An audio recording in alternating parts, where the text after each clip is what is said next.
हुकूमत ने 27वीं आईनी तरमीम की पार्लियामेंट से मंजूरी के लिए फ्रेमवर्क तैयार कर लिया है। तरमीम अगले हफ्ते तक दोनों ऐवानों से मंजूर कराए जाने का इम्कान है। जराए ने बताया कि हुकूमत ने 27वीं आईनी तरमीम का फ्रेमवर्क तैयार कर लिया है और पहले सेनेट में पेश करने का फैसला किया गया है। जराए ने बताया कि 27वीं आईनी तरमीम जुमे को सेनेट में पेश की जाएगी। सेनेट से मंजूरी के बाद आईनी तरमीम कौमी असम्बली में लाई जाएगी।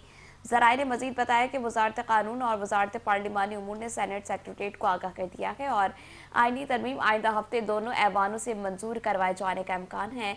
जराए के मुताबिक आईनी तरमीम पर 27 मशावरत के लिए पार्लिमानी कमेटी तश्कील दी जाएगी, जिसमें सेनेट और कौमी असम्बली से अरकान शामिल होंगे और तमाम सियासी जमातों के अरकान और मरकजी क़यादत की नुमाइंदगी होगी। जराए का कहना था कि आईनी तरमीम का मुजव्वज़ा ड्राफ्ट पार्लिमानी कमेटी में पेश किया जाएगा।